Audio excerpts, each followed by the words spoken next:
Hey guys, welcome back to Expanded Knowledge. I'm Anthony. Today we're going to be looking at comments made about the UFO issue by a retired CIA officer whose name is John Ramirez. So let's just get right into it. I'm going to a little bit of context about John Ramirez. If you're a seasoned UFO researcher or follower of the topic, you've possibly seen him around before. He made a handful of appearances a few years ago on different YouTube channels and podcasts, and then he kind of went silent. So it's interesting to see him pop up again here. And in this interview, which it's actually not an interview, it's like a presentation. It's like almost like a prepared comment by him. As you can see, he's kind of reading from something. But it's on the Project Unity YouTube channel, right? Which is a big YouTube channel, about 50,000 subscribers. And if you're familiar, they cover UFOs and related topics. So interesting to see him pop back up. And I have some clips here prepared for us. And before we listen to them, you can go listen to John Ramirez. He has like 2-3 hour presentations on other channels from years ago. Again, he's a former CIA officer. So I've said in a previous recent video about Andrew Bustamante, who's a former CIA agent that goes on all the big YouTube channels. I think we always have to take what former CIA personnel are saying with a grain of salt. But I will say that John Ramirez is different from someone like a Bustamante because if you listen to him, he's more humble, he's more modest. He kind of says, this is what I've seen, this is what I've not seen, and appears to be taking a sort of genuine, humble approach to the topic and saying, this is what I think based on my experience, but it's not necessarily true, right? Whereas other, former CIA or government or military, sometimes they'll be really confident and be like, this is what's going on, So I appreciate the humility of Ramirez. I tried to get an interview with him last year. However, the person I was speaking with who was in touch with him said that he wasn't doing interviews anymore. So anyway, he's an interesting character. And so to see him pop up kind of now and make some comments is worth checking out. So let's listen to some of the things that he said. And then we'll just kind of break it down a little bit. And here we go. Make sure the volume's up here. I do know that there is something flying that is unacknowledged. I've never been read into that program. I know it exists, and here's why. Because I know the customer for this program. The customer is, again, NGA, National Geospatial Intelligence Agency. And so this intelligence agency, of course, is concerned with imagery intelligence, optically and electro-optically. So whatever is flying that is unacknowledged, whatever shape it might be, is collecting from an aerospace altitude those types of data. And that's all I know, and that's all I can say. I personally have been never cleared or do not have any knowledge of the crap, but I don't discount anything. Okay, so that's the first clip, and I do apologize that was on 2x. I actually do a lot of my YouTube viewing on 2 times speed, or usually between 1.5 1.75. So we'll take it down to normal for this. But yeah, so what's interesting there, right, is that he mentions the NGA, National Geospatial Agency. And if you'll recall, that's where David Grush, the UFO whistleblower, worked as well. And you think about it, like they must have some pretty good data on UFOs. And it's a group that we don't hear talked about as much in the UFO subject, in the topic, is the NGA. And they're the ones, seeing really that barrier between space and our atmosphere. And they've got the imagery and the satellites picking everything up. So, who knows what kind of data they have. And so it's interesting for him to talk on that. So we're going to move forward a little bit here and listen to the next clip of John Ramirez. And let's hear what he says here. I happen to know Eric Davis. Let me pause for a second there because we are getting ahead of ourselves a little bit there. That's Eric Davis. And okay, so this is going to be the end of that. And you'll have to bear with me for a moment because I had these all queued up. And oh, yeah, actually, I'm sorry. We're going to continue this clip for a little bit. So apologize for that. Here we go. I'd like to address the recent release of notes purportedly taken by Dr. Eric W. Davis on a conversation with Admiral Thomas, who was director of the DIA. Do I believe these notes are authentic, genuine? Yes, I do. And here's why. And there's two reasons why. All right, pause right there. He's talking about the Wilson Davis notes, the Wilson Davis memo. You may know about this already, but real quick, this guy, Admiral Thomas Wilson, was a deputy director of in the Joint Chiefs of Staff, very high up position. And actually, funny enough, Dr. Stephen Greer had met with Admiral Wilson with former moon Apollo mission astronaut Edgar Mitchell. And they presented all their evidence, Greer's whistleblowers, his documents, and so forth, Edgar Mitchell. And basically Admiral Wilson said, I never heard about this. And he started making some phone calls into some compartmentalized, special access programs where they were allegedly reverse engineering UFOs. And the people there said, yeah, you don't have a need to know, Admiral Wilson. And, so just, we're not going to tell you anything.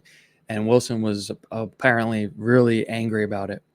So then Eric Davis, who is one of these physicists who had worked on OSAP and has been involved with the government effort to study UFOs, Eric Davis met with Admiral Wilson, and basically Davis took down notes at the meeting.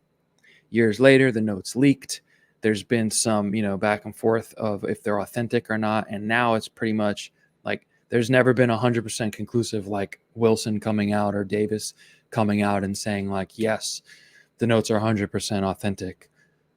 But it's pretty much known, or it's pretty much concluded the consensus that they're real. And that's what John Ramirez is referring to here. He believes they're real. And then he goes on to say why, which actually, and you can go watch this at your leisure. But the interesting thing that he talks about here is that apparently he was working on a program in China. John Ramirez was, not Eric Davis. And John Ramirez talks about how he was this program in China. The CIA was working with the People's Liberation Army of China to set up basically these top secret facilities for basically monitoring the Soviet Union. And he called them, like little mini Pine Gaps. If you know what Pine Gap is, one of the most secretive facilities in the world in Australia, that the US and the UK and Australia kind of run together. So that was an interesting little tidbit. But anyway, that's what he says is the reason why he believes that Admiral Wilson, even though he was deputy director in the Joint Chiefs of Staff, would have, not been on a list. And Ramirez refers to something called a bigot list, which is like even some really high up people are just not allowed to know about what's going on the program because they don't have a need to know. And he believes that this is what happens with the UFO programs that exist in the government. Now we're going to listen to another clip, pretty interesting, about what he says about Eric Davis here. Secondly, I happen to know Eric Davis in a way that he does not know I know him. And I can't reveal, I don't have his permission from Dr. Eric Davis to reveal how I would know him. But there are several CIA officers in a managerial capacity that knew him. And so I hope that Eric Davis will reach out to me, or I can reach out to him to see if I can tell the rest of the story. And if you hear the rest of the story of how these CIA officers know Eric Davis, I think it will surprise you based on the timeline of what Eric Davis was doing at the time, his work with the Air Force Research Labs, and his subsequent work with OSAP. And that's all I can say for now. Eric, I would love to hear from you. Okay, so that's pretty interesting for multiple reasons, and I won't go, on too much of a tangent with it, but okay, multiple CIA officers were working with Davis. Ramirez is claiming knowledge here that he personally knows Davis, and more about this story about what happened with Wilson and what happened with his work on OSAP. So that's interesting.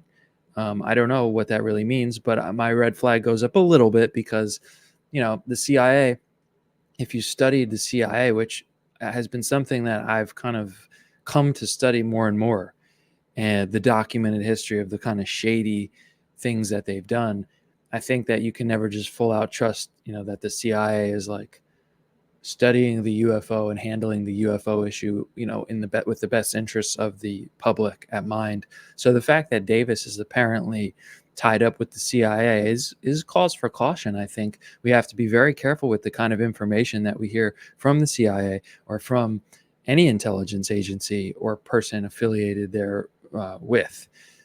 So, what is going on there? Pretty interesting. Now, I want to play you this clip because this Wilson Davis memo, right? And this pretty much, it's out there, right? In the zeitgeist, it's like, this happened.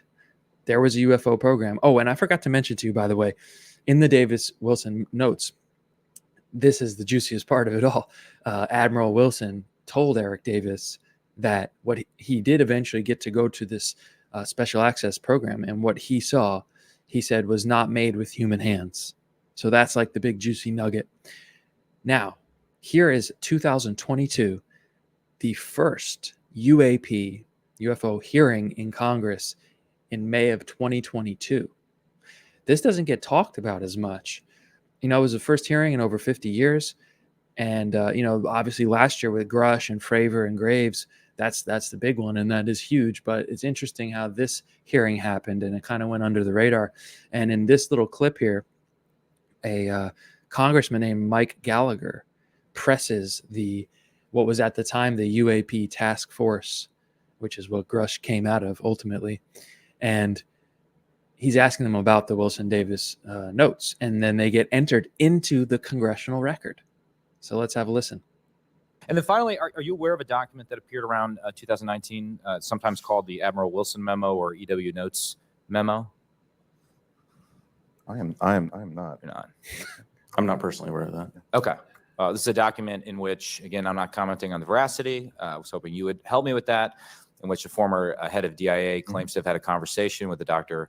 Eric Wilson and claims to have sort of been made aware of certain contractors or DoD programs that he tried to get fuller access to and was denied access to.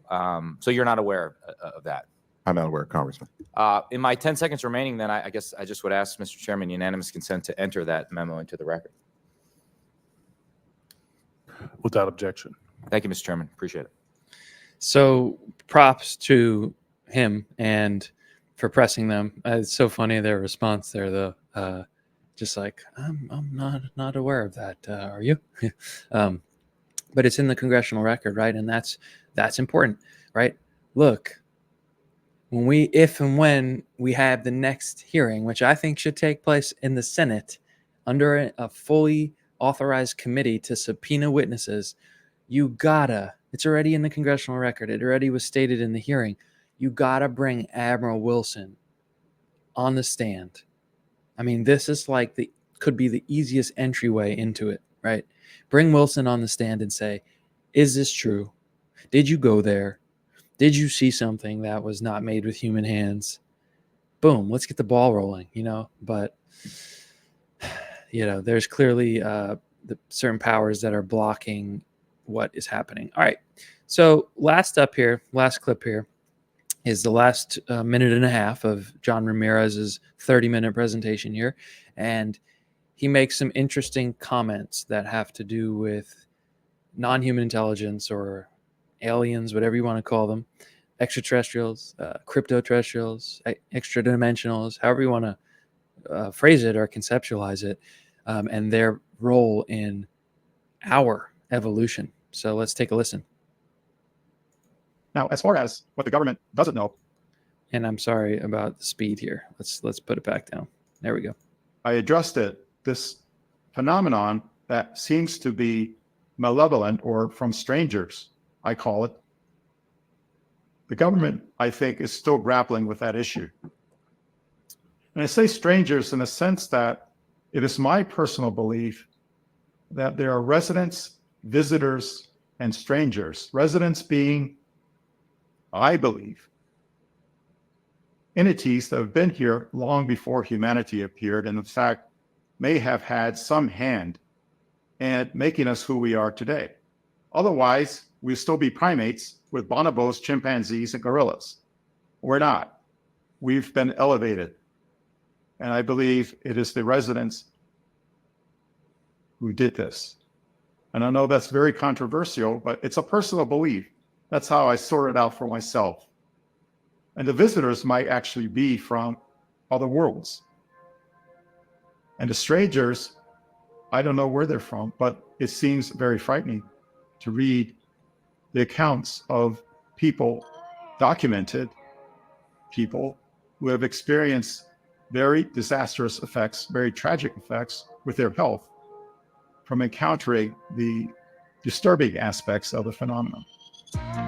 So he's basically breaking it down there, right, to residents, visitors, and strangers. Residents meaning these beings were here from the oldest of times, actually at the same time or earlier than humans, and even, helped us evolve, however you want to think about that. Visitors, people coming from other places that aren't originally from here, and strangers. And he implies that the strangers are the ones that the more malevolent reports are coming from, intrusive kind of abduction experiences and what have you there. So, yeah, what do we make of that? Well, I'll tell you, just to end it off here, you can certainly go down that rabbit hole about, did aliens create us? And a lot of this goes back to Zecharia Sitchin, which I'll grab this book real quick.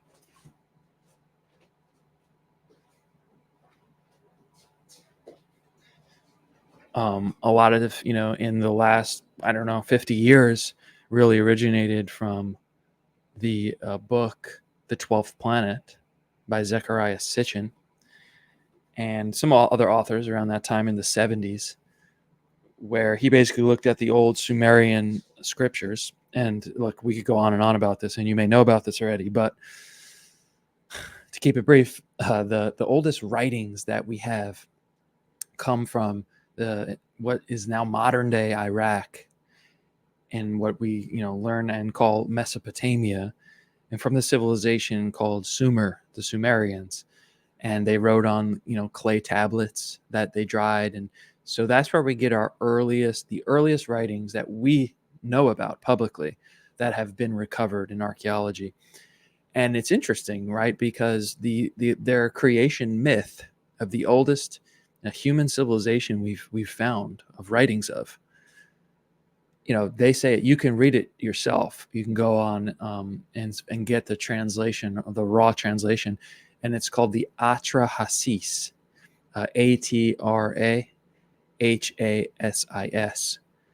And I mean, look, read it for yourself. It's like they literally say that they took the blood of one of the gods, the Ajiji, who were like this subservient race of gods, were like doing manual labor, working, tilling the land, and they were tired of it. They came to the council of the gods. They complained. They rebelled, and one of the leaders of the gods made this idea of, okay, let's take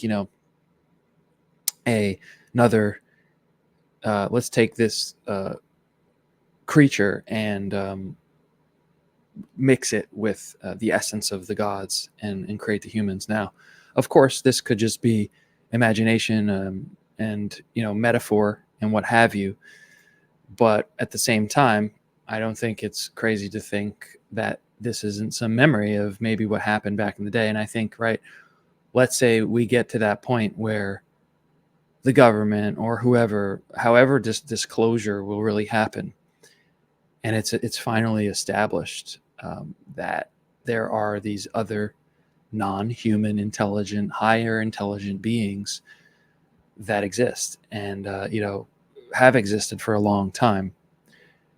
If we get that and it's proven to the point where, nobody's going to deny it, right? The same way that people don't deny that, like, there's water in the ocean, uh, then like these questions, right? About like, did they, play with our DNA back in the day? Did they create us? Did they do something? Did they teach us things? That's what the Sumerians also say, is that the gods taught them how to write, taught them how to farm and how to build things and so forth.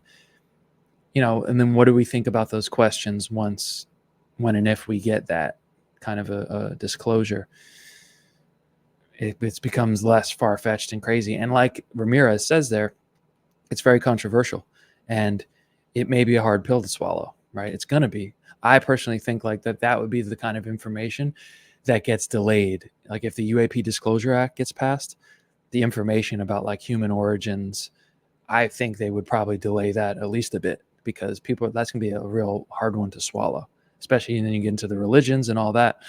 But I think it's definitely plausible. I'm not saying that it's like definitely what happened, but I think it's possible. It's possible, it's very strange how we got to where we are today. And, how our brains, all of a sudden doubled and, how we just all of a sudden had this advanced civilization where there's no real archaeological record like building up. That's one of the anomalies that I think is very reasonable to question. And that Sitchin talks about is all of a sudden you get the Sumerians like roughly 6,000 years ago, but in the record, you don't see any gradual buildup, like the basic wills, like attempt at like wheels, like very primitive writing attempts, like very primitive attempts at things. It's like kind of all of a sudden you just start seeing, oh, they had knowledge of astronomy. They had a written language. They had, a mathematics. I can make a whole video about the Sumerians 6,000 years ago and all the things that they developed that we still use today, right? The calendar, the 60 seconds in a minute. That stuff all started 6,000 years ago with this random civilization that we just found by accident, digging underground. So, but what does the CIA know? What do people know? I hope we're living in the generation that this stuff is going to come out, because I sure want to know what people might know. But we always have to be careful, I think, about, what do we really know? And ultimately, we're going to have to come to that conclusion for ourselves. Hopefully, we'll do it together. Hopefully, we'll do it in a way where, people with firsthand information can come up in a public hearing and show it, and we can get it all on the record and then start to sort through it and piece our new reality together. So that's my take. Let me know what you think about John Ramirez and some of the things that he said here.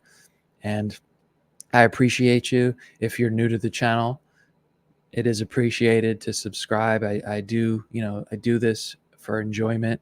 I'm a history teacher and a college professor, and I am an author as well, working on some books right now.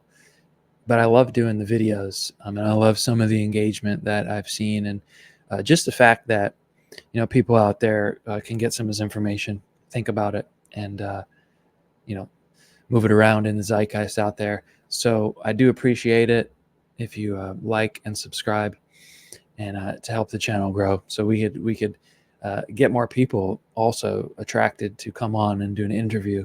Tons of people I'd love to interview. It's hard to get them when you have like a really small channel like I do. So I would like it to grow, so that we can keep researching and getting people on here to talk about this topic and all the other ones that are all kind of interconnected. So thank you for watching, and I'll see you in the next one. Take care.